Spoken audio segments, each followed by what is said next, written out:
ما طابت نفس أحد بمثل هذا إلا نفس نبي نفسنا وحب حين كرتا مجرتو حتى يجرتنا النفط النبي بيكون جرتا أشهد أن لا إله إلا الله أذيك هرتا وحان كقريا دادك هرتو ذنا كمرخاتك عيا دادك أنا أنوش شاقيا إلى حق لقو عابدا إنو سنجر إلا أذيك إلا إلهي موياني أذيك النبي الرسول إنا تهيبا هلكا كمرخاتك عيا بويدي صلاة النبي قهرتي سوكتو كان يكوما إسلامين بالدي صفوان بن أمية لأن مددن بو نبي الله جوغو أكفر سنة يساقو مشركة ونبي قو صور دوين يي ومركو صلاة الله تكنا ينا مكان لغو تكنا ينا انتو نبي قو هراي أبحو أيو صفوان بن أمية قدال أبحو نبي قو يا صحابتو سيدو عبادي سنة ينبو فيرين يي كيف يدي نبي قو تكنا يكوما إسلامين وعاوكو إسلامو نكا بدي الشي دايق سن مدي نبي محمد مركو أركيبو كو إسلامي دين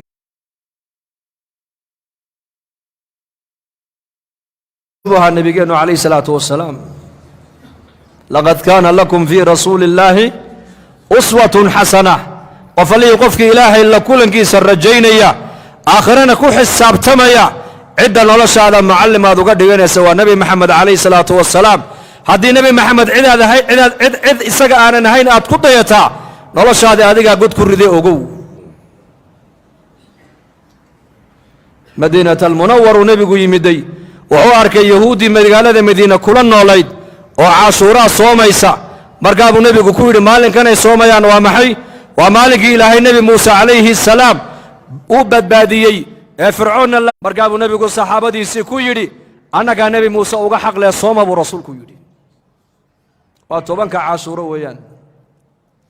markay saxaabadu ay soomeen ayuu nabigu yiri kal dambe hadii ilaahay i gaarsiiyana taasuuca sagaalaadka ayaan ku darayaa ومحان قدر يا سقالاتك يهودا أيان خلافة يا ويان حق عبادة أيو نبي يهودا كو خلافي ما أنت مجتمع مسلمين تبدنا الدوية كنا لنا اسكدا عبادة بل دقن كيف ما أنت أي كود يان مغضوب عليهم ولا الضالين بكود يان صلاة مرقى تكني سن أيها المسلم وحال لا دحي إله أنك الطريقة وحاد مرينيسا كوي دشود أذون نعمي صدريقه إمري كوي لو نعمي ودتك إلهي دورتي الأنبياء عليهم السلام والصديقين والشهداء والصالحين إله دتك أدو عروتي يكوي باديوبة طريقة حكا كل حدي إله جد فوق عنيقا هاي مريم بتكدو عيسان إسا لكن مجتمع مسلمين تما تدقن كوغا إيك حق الصلاة مركي نغوة العبادة مركي نغوتنا مساجد قد حديد مركي السنة أما الصلاة فرد تكني إنه وحكو قولنا إله طريقة مستقيم كإمري طريقي هذا الضومها أذقون نعميسي هذا مريسي مري أخلاق مركي نغطية دقنا ما أنت مجتمعين وحي كود ديانا يان دادكي إلهي أو عروضي يدادكي باديوي بان دقن كوغ ما أنت أنقاذنا نبي محمد عليه الصلاة والسلام وحو خلافي عبادتي بكو خلافي عبادتي إنكنا ما أنت مجتمع مسلم كا ما شيء دونان بها جوغاني عادتي بي ما أنت كقد ديان يان يهودي نصارى برقى مسلم أيها المسلم عدة كده ينسى والنبي محمد عليه الصلاة والسلام لو كان موسى حيا لما وسعه إلا اتباعي نبي قيري هذه نبي موسى الدنيا ما أنت وجوج لها شريعة عدة يسقى الله صدي بمرة عينه سيد أم الراعي لها ورسولك يدي لأن ميثاق با إلهي كقاضي أنبياء دمان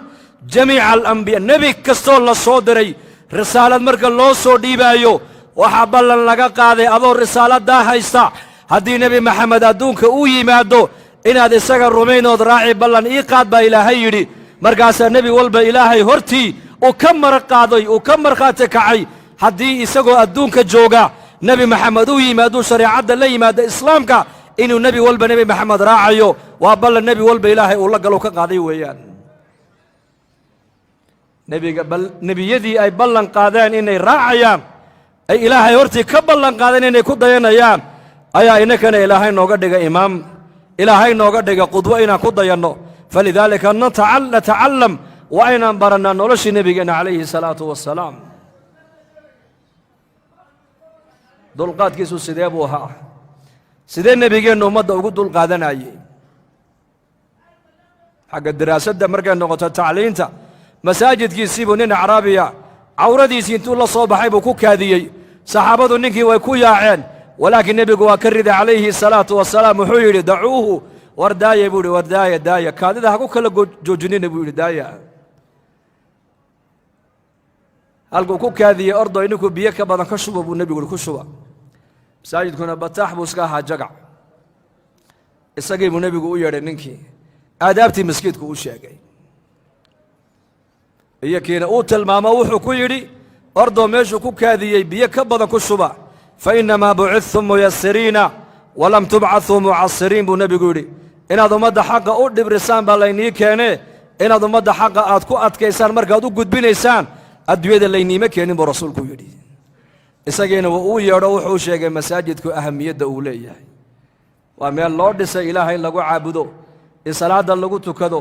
in quraanka lagu akhristo in diinta lagu barto markaasuu u sheegay yidhi waa masaajid aqalkan ilaahay baa iska leh waa meel taahira weeyaan dadna markaasuu saxaabigii nabiga ammaani jiray markii dambe muallim buu ahaa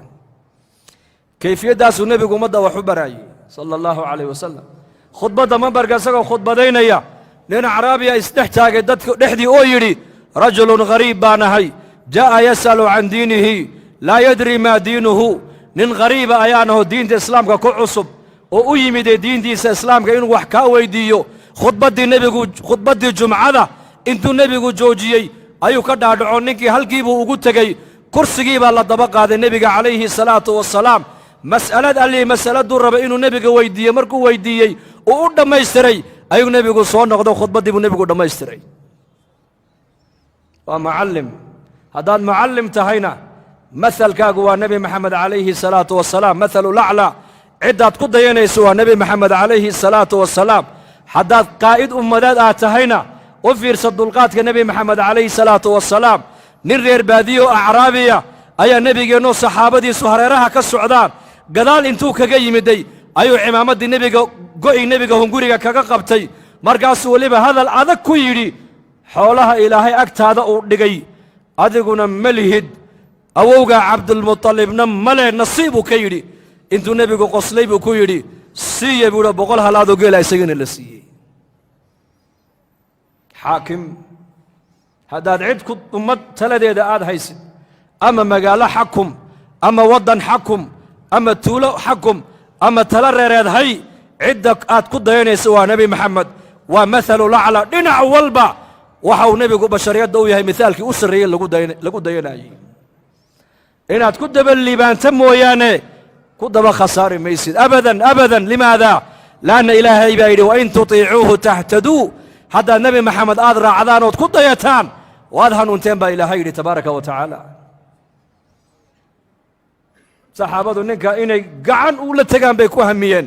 ولكن النبي يقول الله عدي انتو قصلي صحابتي عرضي بكبا بينا يا مركب النبي يقول ساين انتو يجيبوا قصلوا وحو كيري وروحوا دون الصية ابو النبي يقول كحيو بيت المال كجاي او صية ابو يدي غنيمة دي قال هذا لقى سوق هذا ابو النبي يقول صدا او قيبيني كان انت صية كان انت صية كان انت صية هنا عربي ورير بادية أيا صحابة استحتاجوا قيليو يدي والله قيبت الله قيبيي لقمنا عدالة فلن إلهي درتنا الله ما بحين بو يدي هذا القاعدة اللي يقول لي هيوايو والنبي الله محمد عليه الصلاة والسلام قالوا فرسو دلقات كالنبي قلنا ياك سيدو نبي قو مدى اسكو قوة ياك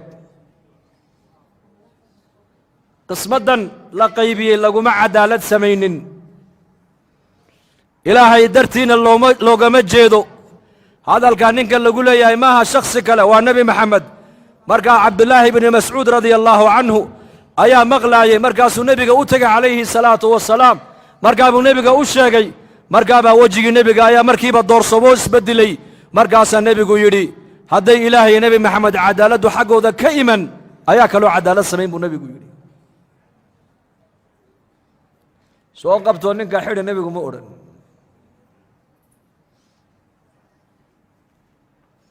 سبر بردق مدحد الزمن كان أمدا ثلاثة ده هيس ودن كيدوني هجوجان يا قائد الأعظم قائد كي وينايا أمدا هجان كي إلهي نوجود ديبي هل كي كلا جوجان بالسكو إج ساسو إج النبي صلى الله عليه وسلم مركز سويدي إلهي النبي محمد هدي إياك عدالة حقه ذا كيمن أياك لو عدالة سمين كرم ورسولك يدي markaa buu nebigu yidhi walaalkay muuse calayhi salaam intaa in ka badanba waa la dhibo uu sabray buu rasuulku yidhi laanna qur-aankaa nebiga qabanayey qur'aanku waa usuulu dacwa usuusha dacwadda qur-aankaa laga bartaa qofka muuminka waxaa xakamaynaya waa qur-aanka weeyaan haddaad cadhooto qur-aanka ku noqo haddii lagugu gafo qur-aanka ku noqo haddaad talo ummadeed kaa guracanto qur-aanka ku noqo waa inaad noqotaa marjacaaga waa inuu ahaadaa qur'aanka limaada lianna qur-aanku waa kalaamka ilaahay tabaaraka wa tacaala cadaalad dhammaystiran baa qur-aanka ku dhammaystiran waa maxkamad cadaalad oo dhammaystiran markaa buu nebigu walaalkay muuse calayhi salaam waa nebi muuse intaa in ka badan ba isagana waa la dhibo uu iska sabray dee anigana waa sabri bay ka dhigan tahay markaa wax kale iima yaallo sabirunbaa ii yaallo weeyaan sabir badana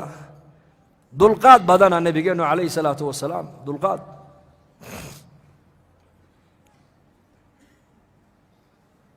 mas-uul isagoo ummad taladeeda haya ka daciifka ka qawiga ka ilaahay adeecaya ka cibaadadiisu naaqis ka tahay ka xaqa ilaahay ilaalinaya ka xaqa bini aadanka weli aan dhammaystirin ka akhlaaqda wanaagsanne ka akhlaaqdiisu ay liidato ka diinta ku fiican ka diinta weli ku dhaqankayga ku fiicnayn intaba nebigeennu calayhi salaatu wasalaam ummaddiisa uu isku waday ra'iisu lmunaafiqiin cabdullaahi bnu ubaya bnu salool inankiisii baa nebigeenna u yimid calayhi salaatu wasalaam markii laga soo noqday ghaswat alaxzaab markaasuu yidhi yaa rasuula allah aabbahay munaafiqnimadiisii caddaatay waxaan ka baqayaa aabbahay nin muslima intuu dilo ninkaa muslimka ee saxaabiga aabbahay dilay inay anigana gacan igaga siibato sidaa naar ku galaan ka baqayaa aabbahay kurkiisa anigaa soo goynoo kuu keeniye igu fasax buu ka yidhi aabbihiina waa ra'iisu lmunaafiqiin weeyaan markaa buu nebigu yidhi may kugu fasaxi maayo buu ka yidhi waayo la odhan maayo saxaabi baa munaafiq dila la odhan maayo lagu sheekayn maaye waxaa lagu sheekayn saxaabadii muxamed baa islaynayso kurka iska jaraysa adigana waa aabbaha suxbaddiisa wanaaji buu ka yidhi u samafal annagana sharkiisa ilaahay baa naga kaafin doona buu rasuulku ku yidhi muddo yar kadib ninkaa uu dhiman doonaa ra'iisulmunaafiqiin dadna markuu dhinto saxaabigii uu dhalay baa nebiga u iman doona wiilkiisa cabdullaahi baa iman doona oo nebiga ku odhan doona iigu tuko markaa cumar bnu khadaab baa ku odhan doona yaa rasuulallah munaafiqa ha ku tukane daac ila salaata aljanaasaha qofka lagu tukanayo waa ducayn qofka loo ducaynayo weeyaan markaa buu nebigu ku yidhi cumar waan ku tukaniye iska daa buu ka yidhi markaa buu yidhi yaa rasuula allah ma ninka munaafiqnimadiisu ay caddahay qur-aankuna uu fadeexadeeyey maad ku tukanaysaa markaa buu yidhi yaa cumar aniga khiyaar baa ilaahay i siiyo waa kii yidhi istakfir lahum aw laa tastakfir lahum in tastakfir lahum 70 maratan falan yakfir allaahu lahum khiyaar baa ilaahay aniga i siiyo waa ka ilaahay igu leh haddaad doonta u dembi dhaaf dalab oo u duceey weeyaan haddaad doontana haba u ducayn haddaad kuwaa 70 jeer ilaahay aad dembi dhaaf u weyddiisana loo dembi dhaafi maaya baa laygu yidhiye khiyaar baa laysiiyo khiyaarkaa horreeye han ku tukadee cumarow iska kaydaa buu nebigu ku yidhi nebigu waa og yahay ninkaa salaadda nebi maxamed uu ku tukanayo inaysan waxba u taraynin waa og yahay laakiin nebigu ayuu ilaalinayaa wiilkiisa saxaabiga ee jaliilka ee dharaariya habeen nebiga ag taagan ee diinta islaamka difaaceega dhiiggiisa ula diyaara inuu ku bixiyo kaabuu nebigu qalbigiisa dhowrayaa markaa nebigu ummaddiisa uu isku wadaa uu ha ku tukaday nebigu calayhi salaatu wasalaam haddana markaasuu yidhi yaa rasuula allah qabrigiisana noo raaco balkaalayo haddana halkaana nala dul joogso lacalla laga yaabaa duljooggaagaa ilaahay inuugu naxariista aabbahaye markaasuu raacay rasuulku cumar binu khadaab baa nebiga gacanta hor dhigoo yidhi yaa rasuula allah nimanka munaafiqiinta qabuurooga ha tegina ka joog haddaba markaa buu nebigu gacantii cumar iska qaado wuxuu yidhi cumarow khiyaar baa aniga ilaahay i siiyey khiyaarka ha iga qaadine iska kaydaa buu nebigu ka yidhi cumarow uu tegey qabrigiina nebigu waa kor taagay waa u duceeyey uu ka soo noqday soo noqodku soo noqdaa nebiga qur-aanka ku soo degaaya oo la leeyahay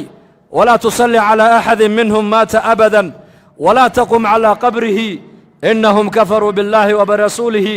wamaatuu wahum faasiquuna baa lagu yidhi maanta wixii ka dambaysa baa nebiga lagu yidhi kuwaa munaafiqiinta salaadna kuma tukan kartid oo uma ducayn kartid qabuurtoodana haskor taagin baa nebiga lagu yidhi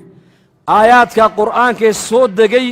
iyo waxaa iswaafaqay tala bixintii cumar binu khadaab uu soo jeediyey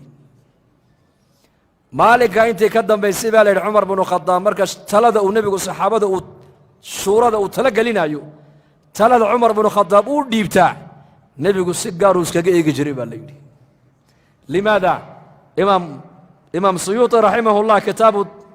taariikh alkhulafaa wuxuu ku sheegay 15 tala bixin oo cumar uu ummadda u soo jeediyey talo ummadeed oo nebi maxamed uu u dhiibtay iyo qur'aankaa iswaafaqay baa lagu yidhi xijaabkaa ka mid a maqaamu ibraahim baa ka mid a aayaadka munaafiqiinta ka warramaya ayaa ka mid a 15 talo oo cumar uu nebiga u soo jeediyey iyo qur'aankaa iswaafaqay baa la yidhi intaa intay ka dambaysa hadduu cumar talo dhiibto nebigu talada cumar si gaaruu isha ugu hayn jiray baa la yidhi markaa nebigeennu calayhi salaatu wasalaam sidaasuu nebigu ummaddiisa iskugu waday xagga cishradana cishradu waa maxay sidee nebigu reerihiisa ula dhaqmaaye ilaa shakhsi mutakaamil u ahaa nebi maxameda ilaahay baa yidhi wa innaka la calaa khuluqin cadiim jaanib keliya kuma sifoobin xagga cibaadada waa maal xagga akhlaaqda waa maal xagga maamulka waa maal xagga shujaacadda waa maal xagga naxariista waa maal xagga tarbiyadda awlaadda waa maal xagga maaragtaane deeqsinimada waa maal xagga zuhdiga waa maal xagga mucaasharada reeraha siduu loola dhaqmo waa maal maal waa maxay waa tusaale caaisha radia allaahu canha waa la weydiiyey aqalladiisa nebigu markuu joogo muxuu qaban jiray noo sheeg baa lagu yidhi markaasay tidhi umma almu'miniin caaisha radia allaahu canha waxay tidhi aqalka markuu nebigu joogo wuxuu qaban jiray maynii sheegaa kabta isaga ka gooday buu nebigu iska toolan jiray marada ka daldalaacantayna nebigu uu karkaran jiray neefkiisana uu maalan jiray aqalka dhexdeeda adeeg waxaan u baahanayna nebigu waa noo qaban jiray tidhi isagaa noo adeegi jiray adeeg laakiin salaadda hadday gaadho nebigu salaaddu u baxaya calayhi salaatu wassalaam xuquuqda eheladiisa uu ilaalin jiray bal isagaa inoo sheegoo yidhi nafaqada dirhamka aad ilaahay diinkiisa aad ku nafaqaynayso iyo dirhamka maaragtaanay addoon aad ku xoraynayso iyo dirhamka maaragtaanay miskiin aad siinaysid iyo dirhamka ehelkaaga aad ku nafaqaynaysid waxaa ilaahay agtiisa ajar badan buu nebigu yidhi ka aad reerkaaga ku nafaqaynayso ajar badan buu rasuulku yidhi ka reerkaaga aad siinaysid qadra alxaaja markaasuu akhlaaq buu reerihiisa ku maamulaya akhlaaq wanaagsan uu iman jiray aqalka caaisha wax la cuna ma yaalaan caaisha maya bay odhan jirtay markaa buu odhan jiray waa iska soomanaha iska daa xabsi uu tegi jiray wax la cuna ma yaallaan saaka maya waxa ma yaallaan rasuul allow waa soomanaha iska daa buu odhan jiray cunto haddii la siiyey cajabisana uu cuni jiray hadday cajab gelin weydana nebigu ma ceebayn inuu ka tegi jiray wixii cajabiye wixii loo sameeyo haddii shaygaa uu cajabiyo ma odhanayn haddii shayga la sameeyona ma odhanayn maxaa sidan u samayseen shayga aan loo samaynna ma odhanayn maxaasaa u samayn weydeen ma dagaalamayn ma cadhoonayn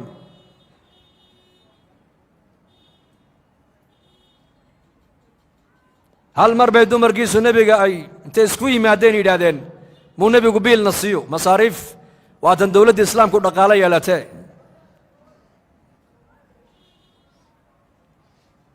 wuu ka hijrooday nebigu dumarkiisii jibriil baa u yimid oo waxaa lagu yidhi reerahaagii adduunyaa soo gasho adduunyay ka fikireene ka dheerow baa lagu yidhi 22 cishuu nebigu maskiidka iska galay baa la yidhi ilaa magaaladii madiine war waxaa galay la leeyahay nebigu xaasaskiisii uu furay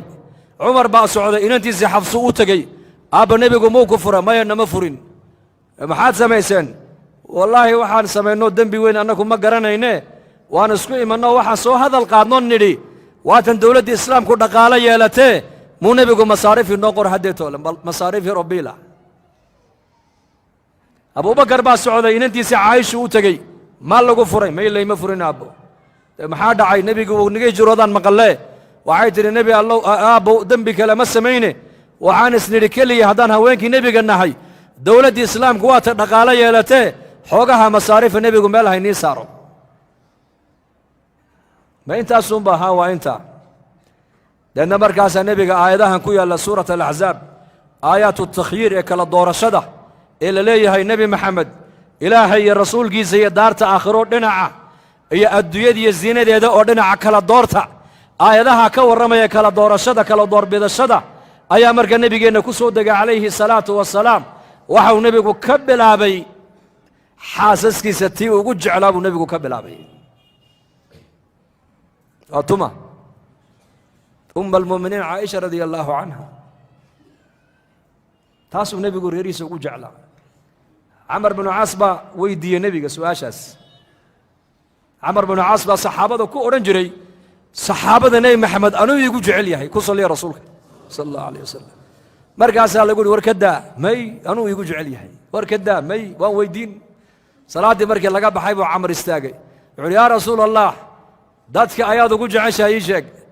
markaasuu nebigu uhi caaishaan ugu jecelahay buu yidhi innaka ma dhici kartaa ninku inuu ragga horteeda ku yidhahdo waanu dumarkayga islaantaasaan ugu jecelahay waad ka xishoon laakiin ceeb maaha nebigu uu sheegay mujtamacuu ka hor sheego wuxuu yidhi dadka waxaan ugu jecelahay caaisha markaasuu yidhi maya dumarkaaga maaha ragga markaasuu yidhi aabbaheed waa kuma abubakar markaasuu haddana markaasuu yidhi cumar marka camar binu caas saxaabadiiba eego waan iska aamusay buu yidhi maxaad u aamustaa lagu yidhi wuxuu yidhi waxaan ka baqay inuu nebigu iga dhigo ka ugu dambeeyo buu yidhi marka aamuskaa lai qaatay buu yidhi uu iska aamusay markaa camar lidaalika nebigu caaishuu xaasaskiisa ugu jeclaa mas'aladdaana kala doorashada nebigu waxau ka bilaabay cidduu xaasaskiisa ugu jeclaa wuxuu yidhi caaisha soo fadhiiso aayadahan qur-aankaa dusheeda ku soo degay waa kala doorbidasho ilaahay iyo rasuulkiisa iyo jannada oo dhinaca kalena adduunyadiiyo zinadeeda oo dhinaca labadaa kala dooro weliba inan yar baa tee go'aan qaadashada ha ku degdegine tale haddaan ka bixiyana waxaa ila quman inaad aabbaha abibakar iyo hooyada aad la soo tashato markaabay caaisha tidhi ma ilaahay iyo rasuulkiisa iyo jannada ayaan aabbaha iyo hooyaday ka talagelin may ka talagelin maaya bay ku tidhee ilaahay iyo rasuulkiisa iyo aakhirada ayaan doortay maanta intay ka dambaysana adduunya dambe kugu hadal qaadi maaya bay ku tidhi markaa buu nebigu farxay calayhi salaatu wasalaam markaasay ku tidhi nebi allow sida aniga aad ii weydiisay soo xaasaskaagana u weydiin maysid markaa buu yidhi haa iyakana waa ku socdaa adaa kaa bilaabay waxay tidhi haddaba anigu mowqifkayga aan doortay adiga ha iiga sheegina iyakana weydii bay ku tidhi taladooda halkaa markaa maseer yar baa ku jira soo maa markaa buu nebigu intuu qoslay buu ku yidhi wallaahi hadday ayaku i weyddiiyaanay igu yidhaahdaan caaisha ayay dooratay anna ka qarin maayo buu rasuulku yidhi yacni sidan adiga wanaag iyo janno kuula rabaan iyakana ula rabaa janno weeyaan waana imtixaan arrintu waa ikhtibaar weeyaan oo la leeyahay ilaahay iyo rasuulkiisii iyo jannadoo dhinaca iyo adduunyadiiyo ziinadeeda oo dhinaca kala doorta waa khiyaar cajiiba waa imtixaan weeyaan ikhtibaar markaa buu nebigu leeyahay caaisha hadday iyakuna ii weyddiiyaanay igu yidhaahdaan caaisha ayay dooratay nebi allow way og yihiin inuu nebigu caaisha uu jeclaa iyada ka soo bilaabayo aniguna ka qarin maaye wallahi waan u sheegi buu ka yidhi cishra saasuu nebigu dumarkiisa ula dhaqmaayey ghaswatu khaybar markii dagaalka lagu qaadee lagu duulay gabadhii ugu quruxda badnayd markaa ayay nebiga u dooreen asxaabtu u doorbideen safiyata bintu xuyey radia allaahu canha ummu almu'miniin bay yidhahdeen nebi allow tan adigaan kugu deeqnay qaada bay ku yidhahdeen way qurux badan tahee markaa buu nebigu yidhi wallahi waad ii garateen buu yidhi tii ugu qurux badnayd dadka waa hagaag caaishuu nebigu u yeedhay xafsa u yidhi caaisha iyo xafsa kaalaya gabadhana laysiiye dadkii la soo qafaashay baa layga soo dhex doortee caroos baan he ii soo diyaariyey buu yidhi ordo ii diyaar garaya reerihiisa nebigu ma dhaqaaluu ku wada mise akhlaaq badii sheega ya ma dhici karta waa waxa innaga zamankeenna waa mustaxiil inuu ninku labadiisa dumar uu qabay uu ku yidhaahdo naa gabadh yar baa laysiiyoon guursadee bal ii soo diyaariya way adag tahay soo maaha waxau nebi maxamed reerihiisa ku maamulaya waa akhlaaq weeyaan, waa khuluq. lacag ummadda laguma maamuli karo, reere lacag laguma dhiqi karo, reeraha waxaa lagu dhaqaa waa dhaqanka wanaagsan weeyaan. lidaalika nebi maxamed sal alla alay slam mathalu laclaa buu dhinac walba ahaa. way qaadeen, habeenkii bay u diyaariyeen. salaaddii cishaay markay gaadhaan saxaabadu nebiga soo gelbiyeen. markii aqalkii loo dhowaaday buu nebigu saxaabadii ku yidhi, war dee reerkaygii baan u tegiye iga hadha buu ku yidhi markaas. innakana maasha allah dee aroosyada zamankeenan ilaahay haynoo dembi dhaafa bas. bal arooska nebi maxamed dhibyaridiisa eega. caroosadiina labadana u diyaarinaysa xafsa iyo caaisha.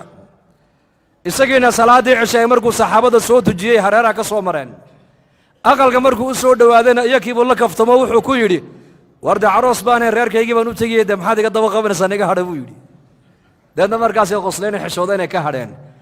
caaisha iyo xafsa ka soo baxay marka aqalkii markii nebiga maqlay inuu soo socdo. markaasuu yidhi haye bal warrama maxaad aragteen?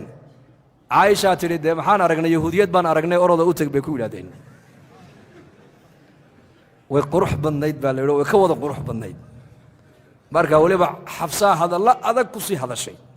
markaa buu nebigu ka daba hadlo yidhi, xafsa itaqi allaah, ilaahay ka yaab, ilaahay ka yaab. ma cadhoon, ma dagaalamin, ma qaylyin, bal siduu nebigu ula dhaqmay reerihiisa eeg. wuxuu yidhi, xafsa, caaisha gabadha waa muslimad, way islaamtay, ilaahay ka baqa. markaasay leeyihin waa yahuudiyadeeda u teg bay ku yidhahdeen. markaa buu nebigu u soo galay calayhi salaatu wasalaam. maalmihii carooska ahaa maalintiina saxaabadu nebigu la joogaa. dumarkaa markaa u yimaado markaa gabadha way u weheliyaan oo way u sheekeeyaan. maalin maalmaha ka mida buu nebigu u soo galay safiya iyadoo ooyeysa. markaa buu nebigu ku yidhi, safiya maxaad la ooyeysaa ii sheeg. waxay tidhi, yaa rasuul allah, dumarkaaga qaarkood dhib bay igu hayaan aniga. waa teeyatee caaisha iyo xafsa. oo maxay leeyihiin? dee waxay igu yidhahdeen mar walba yahuudiyad baa tahay. dee markaa buu nebigu ku yidhi, ayakuna maxay leeyihiin? de annaguna gabdha carabiyad gabdha carab baa nahay, carabiyaad baa nahay annagu, adiguna yahuudiyad baa tahay. markaa buu nebigu ku yidhi, dee adaa ka nasab fiicane haddii xagga nasabka la eege. adiga aabbahaa waa nebi haaruun binu nebi haaruun bay ku abtirsanaysay baa la yidhi. aabbahaa waa nebi, adeerkaa waa nebi, waa nebi ciise, nebi muuse. zawjkaagu waa nebi, waa nebi maxamed. adaa ka laandheeraysan buu ka yidhi. ee markay kuu yimaadaan iska celi, saa ugu jawaab. maalin dambuu nebigu yimid safiya bintu xuyay oo aad u faraxsan. bal warran, waxay tidhi, maanta dumarkaagii taan ku dhigay. waa la yaabay tidhi. oo maxaad ku tidhi? dee kelmadday igu odhan jireen bay iila yimaadeen, yahuudiyad. markaasaan ku idhi, naa yahuudiyaddan baad igu haysaane, aniga aabbahay waa nebi, waa nebi haaruun calayhi salaam baan ku abtirsadaa. adeerkayna waa nebi, waa nebiyullaahi muusa calayhi salaam, waa kaliimullah. odayguna waa nebi, waa nebi maxamed calayhi salaatu wasalaam. bal middiinna intaasoo nebi kulansatay halkaa soo dhigaan ku idhay tidhi, sheegaan ku idhay tidhi. markaasay afka qabsadeenoo way iga yaaceen bay tidhi. maanta halkaa dee ka wad buu nebigu ku yidhi, saa dumarka iskaga celi. yani xayaat alcishra. baleg nebigu siduu dumarkiisa u kala badbaadinaya eeg. waan run waxuu nebigu ku hadlaayo. qofka nasabkiisu wuxuu qiimo ku yeelanayaa, ina akramakum cinda allaahi atqaakum. haddii iyaka ay gabdho carbeed ay yihiin, oo xafsana cumar u dhalay, caaishana uu abubakar u dhalay, adigana nebi haaruun baad ku abtirsataa. adeerkaana waa nebi muuse, waa kaliimullah. haddii nebi maxameduu nin wada iyaka uu qabana, dee adiguna nebi maxamed waa ku qabaa buu ka yidhi nebigu. markaa nebiyullaahi moxamed calayhi salaatu wasalaam isagaa inoo qudwa markaa nebigeenna. haddaan guul doonayno, liibaan doonayno, cizi doonayno, sharaf doonayno, wayna nebigeenna raacnaa. hadba inta ummaddu dhaqankii nebi maxamed aan ka sii fogaanno, waxaad ogaataa ilaahayna waa inaga fogaanayaayo ogow. ghaswatu uxud ayaa darsi baa duruus baa ayaa ku duuban duruus. ibna qayim aljawsi raximahullah fii zaad almacaad buu kaga warramay inta masaa'il uu ka soo saaray sheekhaasi fii ghaswati uxud. hadday axkaam tahay, hadday cibar ay tahay, hadday taariikh tahay, hadday siiro tahay, hadday hadyi tahay, ma malayn karaysid. jamaacu nebigu soo qaaday jamaaco jabalu rumah buurta la yidhaha buu nebigu jamaacadda u dhigay waxa uu nebigu kula dardaarmuu ku yidhi haddii aad guulaysannood aragtaan iyo haddii kaleba ininku halkaa ii jooga buu rasuulku ku yidhi judhii u horraysaba muslimiintu way guulaysteen waa la jebiyey gaalladii khaniimadii baa la guranayaa jamaacaddii nebigu buurta uu dhigay ee xagga dhabarjebinta uu nebigu u dhigay inay ka ilaaliyaan way kala jabeen markiiba qola waxay yidhaahdeen way guulaysteen muslimiintiiyo waa kuwa khaniimadii guranayee ina dhaadhiciya amiirkii jamaacaddu wuxuu yidhi may war ha degdegine nebiga ha khilaafine amar nebi baan meesha ku joognaaye halkaa jooga may dagaalkii dhammaa guushii muslimiinta ee raacdeenna dhaadhiciya may way kala jabeen jamaaca way dhaadhacday oo khaniimadii bay ka qayb galeen inay muslimiinta la gurtaan laakiin jamaaca buurtii bay ku hadhay jeyshkii maaragtaane fardaha khaalid ibnulwaliid oo maalintaa aanan muslim aanan ahayn ciidankii uu watay ee fardahee fardoolayda ayaa dhabarjebin intay xagga dambe ku soo sameeyeen jamaacaddii buurta ku hadhay amarka nebi maxamed ku sugnaatay ilaahay waxa uu ku deeqay inay noqdaan wada shuhado maxay noqdeen shahaadaa ilaahay wada siiyey jamaacaddii nebiga amarkiisa jebisayna dhaawacii iyo ka keliya ma soo gaadhine bal muslimiintii oo dhan maalintaa dhaawaca waa gaadhay 70 saxaabada nebi maxamed ka mid ah ku shahiiday oo nebiyullaahi muxamed calayhi salaatu wasalaam baa maalintaa dhaawac la gaadhsiiyey sababtuna waa maxay waa jamaacaddaa buurta dul joogta iskhilaaftay weeyaan adduunye jacayl baa ilaahay ku sheegay meesha inuu yimiday cisyaan baa dhacay oo nebi maxamed amarkiisii haddii la jebiyey waxaad ogaataan gargaarkii waa rafacmaya lidaalika ibnu cabbaas radia allaahu canhuma ayaa odhan jiray laba nabadgelyaa ilaahay ummadda siiyey labadaa nabadgelya mid ilaahay waa inaga qaatay waa nebigeenna moxamed calayhi salaatu wasalaam midna waa istikfaartii oo istikfaartiiba ummadda loo reebay wamaa kaana allaahu layucadibahum wa anta fiihim wamaa kaana allaahu mucadibahum wahum yastakfiruuna baa ilaahay yidhi intaad adigu ummaddaada dhex joogtana cadaabi mayna baa ilaahay yidhi inta ummaddaadu dembidhaaf ilaahay ay weyddiisanayaan ee ilaahay ay u soo noqonayaanna cadaabi mayna baa ilaahay yidhi marka amar nebi maxamed ka soo fulay oo jamaacadda qayb ka mida ay jebiyeen ayaa muslimiinta maalintaa jab ku soo gaadhay oo 70 nin oo saxaabadu ku shahiiday nebi maxamedna maalintaa la dhaawaco dhiiggiisa dhulka uu ku daatay xamso nebiga adeerkiiyana uu ku shahiiday ma ahayn dagaalku wax sahlan dagaalka uxud waxaa qisaddaa inoogu filan oon u soo qaatay haddii ummaddu ay nebi maxamed calayhi salaatu wasalaam hadyigiisa dhaqankiisa sunnadiisa akhlaaqdiisa aan ka fogaanno waxaad ogaataan ilaahay baan ka fogaannay ogow wa atiicu allaha wa rasuulahu walaa tanaasacuu fatafshaluu watadhaba riixukum wasbiruu ina allaha maca asaabiriin bal inta axkaami aayaddaa ku jirta u fiirsada wa atiicu allaha wa rasuulahu ilaahay adeeca baa la yidhi oo rasuulkiisa adeeca walaa tanaasacuu inniga dhexdiinna baa ilaahay yidhi ha marmina xaqa laguma marmo xaqu waa cad yahay waa la raacaa xaqa haddaad tanaasac mulkiga haddaad isku qabsataan iyo maamulka haddaad talada ummadda isku qabsataan kanaa sax iyo kanaa qalada haddaad isku qabsataan oo muslimiinta dhexdooda uu ka dhaco maram ku salaysan baatil oo xaq aanan ahayn hadduu dhexdooda uu ka dhaco fatafshaluu baa ilaahay yidhi waad fashilmaysaan fashal hadduu yimaadana maxaa ka dhacaya watadhaba riixukum quwaddiinni iyo midnimadiinni baa tegaysa baa ilaahay yidhi waa lagu soo celiyoo la yidhi haddana wa atiicu allaha wa rasuulahu ilaahay rasuulkiisa adeeca baa lagu yidhi in kuntum mu'miniin haddii aad tihiin kuwa iimaan le baa ilaahay yidhi marka nebigeenna moxamed calayhi salaatu wasalaam noloshaa uu ummadda ula yimiday baa la rabaa inaan ku dayanno xayaata alislaam haddaad nolosha islaamka aad raaci weydid waxaad raacaysaa xayaata xayawaaniya xayaatada la yidhaahdo marka shayga ugu muhiimsani nebigeenna kaga dayanaynaa waa maxay bay culimmadu yidhahdeen waa qaabkii nebigeennu ummadda uu risaaladda u gaadhsiinaayey tabliiq arisaala akbar mucjiza waa taas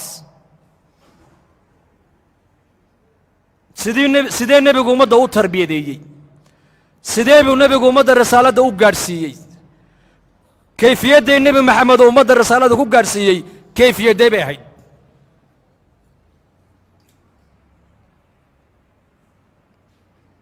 wakhtigaa inagu dheeraan laakiin nebigeenna moxamed calayhi salaatu wasalaam inaan ku dayanno oo noloshiisa aan baranno oon ubadkeenna barno oon ku dhaqanno oo diintaa ilaahayna siiye nolosheenna ay ka muuqato dadaal baa loo baahan yahay markaas dadaalkaasi culummada keliya maaha mas-uuliyaddu waxay saaran tahay nebigu diinta in ummadda la gaadhsiiyo diin la baro xilka culummada keliya nebigu ma saarin